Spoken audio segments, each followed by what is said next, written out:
Propaganda movie है, ऐसा बोलने वाले लोग नासिक टीसीएस वाले कांड पर फेविकॉल की लस्सी पीकर चुप हो गए भाई साहब। क्या बात है दोस्तों, टीसीएस में हुआ कन्वर्जन रैकेट अब सीधे सीधे नेशनल सिक्योरिटी का मुद्दा बनता जा रहा है। इस केस में जो महिला एचआर निदा खान को मुख्य आरोपी यानी मेन अक्यूज बनाया गया। अब इस मामले में नया खुलासा हुआ है। पुलिस ने इन्वेस्टिगेशन में इस बात का खुलासा किया कि निदा खान का कॉन्टैक्ट दिल्ली ब्लास्ट केस में पकड़ी गई डॉक्टर शाहीन से भी था।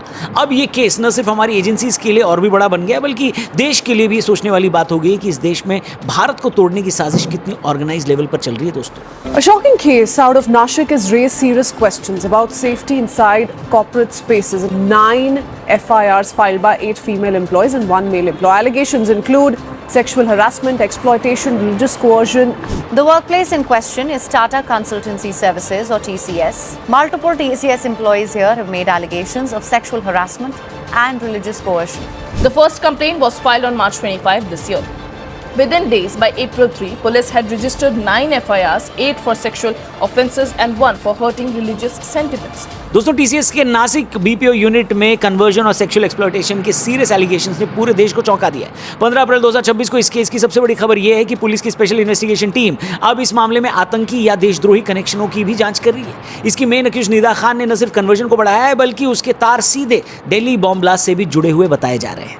पुलिस ने अब तक कुल 9 एफआईआर दर्ज किए, 7 लोगों को अरेस्ट किया है। नासिक की इस यूनिट में साल 2022 से लेकर मार्च 2026 तक ये खेल चल रहा था। एचआर निदा खान पर भी आरोप है, वो भी इसमें शामिल बताई जा रही है। आरोप उसमें यह भी है कि जब पीड़ित महिलाएं शिकायत लेकर उसके पास जाती थी तो उन्हें डरा धमकाकर चुप कर देती थी या उनकी शिकायतों को कचरे के डिब्बे में डाल दिया जाता था। इस पूरे रैकेट का मास्टरमाइंड निदा खान को बताया जा रहा है और पुलिस लगातार जांच कर रही है। पुलिस अब जब ये मामला खंगाल रही है तो ये सिर्फ कन्वर्जन तक सीमित नहीं है मामला, बल्कि अब इसमें सेडिशन और यूएपीए की पॉसिबिलिटीज को भी तलाशा जा रहा है। एसआईटी को इस बात का शक है कि ये कोई इंडिविजुअल क्राइम नहीं बल्कि एक सिंडिकेट है। निदा खान पर आरोप है कि वो नई आने वाली किसी भी हिंदू लड़कियों को निशाना बनाती थी, उनसे दोस्ती करती थी और धीरे धीरे उनका ब्रेन वॉश करके उन्हें हिजाब पहनने के लिए भी उकसाती थी। हालांकि अभी ऑफिशियली कंफर्म नहीं है, लेकिन जांच एजेंसी इस बात की कड़ाई से पड़ताल कर रही है कि क्या इस मॉड्यूल के तार पुरानी दिल्ली ब्लास्ट केस या बाकी किसी स्लीपर सेल से जुड़े हैं क्या। पुलिस का मानना है कि इस केस में निदा खान के कॉन्टैक्ट्स भी एक्सटर्नल एजेंसी से ठीक वैसे ही थे जैसे पिछले साल दिल्ली बॉम्ब ब्लास्ट में पकड़ी गई डॉक्टर शाहीन के तार एक्सटर्नल एजेंसी से जुड़े थे। पुलिस ये देखना चाह रही है कि क्या कन्वर्जन के जरिए लड़कियों का इस्तेमाल किसी बड़ी एंटी नेशनल एक्टिविटी के लिए तो किया जाना नहीं था। पुलिस निदा खान और बाकी आरोपियों के बैंक खातों को भी जांच कर रही है ताकि ये पता चल पाए कि क्या इस कन्वर्जन रैकेट को सीमा पार या किसी एक्सट्रीमिस्ट ऑर्गेनाइजेशन से फंडिंग मिल रही थी क्या। दोस्तों, देश के हर छोटे बड़े मुद्दे पर जो लोग अपनी राय देते हैं वही सो कॉल्ड लिबरल गैंग पूरी तरह से सन्नाटे में है। ऐसा नहीं है कि उनको इसके बारे में पता नहीं होगा, बल्कि ये उनकी स्ट्रैटेजिक चुप्पी है। ऐसा कितनी बार हुआ है कि जब भी देश में ऐसे मामले सामने आए हैं तो ऐसे लोग एकदम मीडिया से गायब हो जाते हैं, चुप हो जाते हैं। इनके हाथों में मेहंदी लग जाती है और इनका गला ऐसा सूख जाता है कि इनके सूखे हुए गले को कोई भी माउंटेन ड्यू की घूंट नहीं खोल पाती। देश के लोगों का कहना है कि आखिर इस बड़े रैकेट पर वो ठेकेदार लोग कहाँ हैं जिनके लिए हमेशा एक पर्टिकुलर कम्युनिटी ही विक्टिम रहती है। दोस्तों, सवाल ये भी है कि जब भी ऐसा कोई सिंडिकेट पकड़ा जाता है तो सीधे उन क्रिमिनल्स को देखने की जगह ये लोग ये देखते हैं कि वो किस कम्युनिटी से आते हैं। क्यों भाई साहब, ये वही लोग हैं जो द केरला स्टोरी को प्रोपेगेंडा फिल्म बताते हैं और नासिक टीसीएस कांड होता है तो खुद को कमोड के अंदर डाल के फ्लश का बटन दबा देते हैं। बताइए। और सुनिए दोस्तों, इस देश में ये कोई पहला केस नहीं है, ऐसे तमाम केसेस होते हैं। कुछ रिपोर्ट किए जाते हैं तो कुछ दबा दिए जाते हैं। ऐसे ही एक केस को डिस्कस किया था सुप्रीम कोर्ट के वकील अश्विनी उपाध्याय जी ने हमारे पॉडकास्ट पर। ये केस देखिए, इसके बारे में सुनिए, आपका दिमाग हिल जाएगा। एक सुप्रीम कोर्ट में केस चल रहा है, बहुत इंटरेस्टिंग केस है और उससे कभी लोगों को पता ही नहीं है, इसलिए आज मैं उस केस के बारे में बता देता हूँ। आज भी मैटर पेंडिंग है। झारखंड से, बिहार से, उड़ीसा से, बंगाल से, 5वां असम, इन 5 राज्यों से गरीबों के बच्चे गायब हो रहे थे। 75,000 बच्चे गायब हो गए। पुलिस के पास जाते थे, लोग आके बैठ जाते थे, कुछ नहीं होता था। बाद में पता चला ये सारे के सारे बच्चे केरल के यतीम खानों में मिले। सारे बच्चों का कन्वर्जन हो चुका था, उनका खतना हो चुका था, उनका नाम बदला जा चुका था। फिर बाद में जस्टिस अशोक भूषण जो राम मंदिर वाले बेंच में भी थे हाई कोर्ट में, ये उस समय केरल हाई कोर्ट के चीफ जस्टिस हुआ करते थे। वहाँ एक PIL फाइल हुई, उस PIL में उन्होंने CBI जांच करवाई। फिर जांच में पता चला कि 5 राज्यों से बच्चे जो गायब हो रहे थे 6 महीने के, साल भर के, 8 साल के, 1 साल 2 साल के, वो वहाँ पे कन्वर्ट करने के लिए किडनैप किया। तो इस देश में कन्वर्जन के लिए किडनैपिंग होती है, ये मैं आपको बताना चाहता हूँ। देखा आपने दोस्तों, ऐसे केसेस पर बोलने से हमारे यहाँ कुछ लोगों की फट जाती है। और तो और, अभी आपको इनकी इंटेलेक्चुअल मक्कारी का अगर सबूत नहीं मिला है तो एक और केस मैं आपसे शेयर करना चाहता हूँ जो महाराष्ट्र अमरावती का है। अमरावती जिले में एक 19 साल का युवक अयान अहमद तनवीर को नाबालिग लड़कियों की अश्लील वीडियो बनाने और उन्हें सोशल मीडिया पर फैलाने के आरोप में गिरफ्तार किया गया। लोकल ऑर्गेनाइजेशंस का दावा है कि इस आरोपी ने लगभग 180 लड़कियों को निशाना बनाकर सैकड़ों वीडियोस बनाए। हालांकि पुलिस ने अभी तक 8 पीड़ितों की पुष्टि की है। आरोपी पहले एक राजनीतिक दल से भी जुड़ा हुआ बताया जा रहा है। अयान को 21 अप्रैल 2026 तक पुलिस हिरासत में भेज दिया गया है और उसके पास से आपत्तिजनक वीडियो वाला मोबाइल फोन भी जब्त किया गया है। जांच में सामने आया कि अयान लड़कियों से दोस्ती करके उनका भरोसा जीतता था, फिर उन्हें प्रेम जाल में फंसाकर उनका शोषण करता था। वो बिना सहमति के वीडियो रिकॉर्ड करता था और बाद में उन्हें ब्लैकमेल करने के लिए यूज करता था।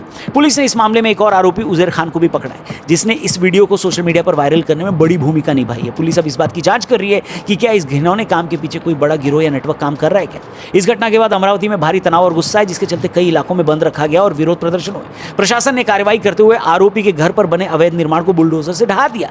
इस मामले पर स्टेट में भी राजनीति गर्मा गई है। जहां भाजपा नेता सख्त सजा और एसआईटी की मांग कर रहे हैं, वहीं ऑपोजिशन ने सरकार पर कानून व्यवस्था बनाए रखने में विफल होने का आरोप लगाया। पुलिस ने लोगों से शांति बनाए रखने की अपील की है और पीड़ितों की पहचान गुप्त रखने की भी अपील की है। वाह, बड़ी हैरानी की बात है। यह शायद हैरानी की बात नहीं है कि इस मैटर में भी ये सो कॉल्ड इंटेलेक्चुअल्स चुप है। आज के टाइम में एक अजीब चलन शुरू हो गया दोस्तों। जब भी कोई बड़ा क्राइम होता है तो हमारे देश के इंटेलेक्चुअल्स अपराधी के क्राइम को बुरा भला नहीं कहते, बल्कि इस बात पर ध्यान देने लगते हैं कि अपराधी का धर्म क्या है। अगर अपराधी किसी खास समुदाय से है तो तुरंत विक्टिम कार्ड निकाल लिया जाता है और कहा जाता है कि पूरे कम्युनिटी को निशाना बनाया जा रहा है। और दोस्तों, यहाँ सवाल यह है कि अपराधी की जाति या धर्म को क्यों देखा जा रहा है। क्रिमिनल तो क्रिमिनल होता है, इस केस में तो वो देशद्रोही भी है, लेकिन जब समाज इस पर सवाल उठाता है तो उसे कम्युनल घोषित कर दिया जाता है। और सबसे दुखद बात उन लड़कियों के लिए है जिन्होंने ये सब कुछ झेला है।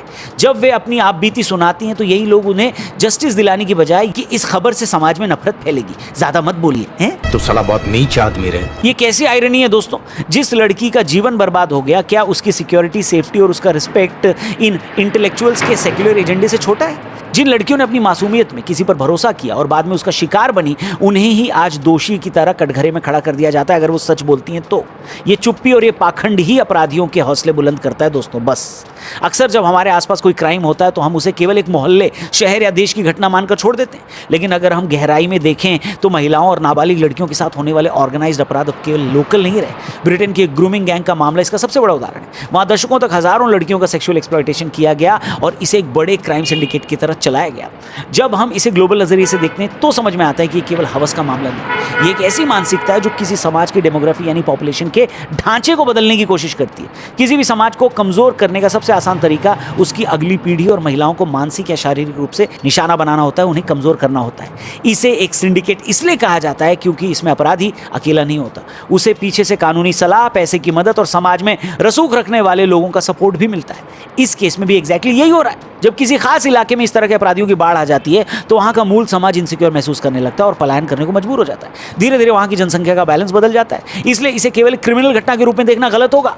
ये एक गहरी साजिश है जो दुनिया के कई देशों में एक ही पैटर्न पर काम कर रही है। आज आप यूरोप को ही देख लीजिए, लंदन को उस नज़र से अब देखा ही नहीं जाता। सोचिए किसी देश की लड़कियों का ऐसे एक्सप्लॉयटेशन हो और वहाँ का कानून और पॉलिटिक्स विक्टिम को ही सजा देने लगे। ऐसा देश कभी अपने पैर पर खड़ा नहीं हो पाता दोस्तों। बाकी दोस्तों, इस देश में जब भी लव जिहाद का नाम आता है तो अक्सर लोग इसको एक पॉलिटिकल मुद्दा मान लेते हैं। लव जिहाद शब्द को अक्सर केवल एक राजनीतिक नारा मान लिया जाता है, पर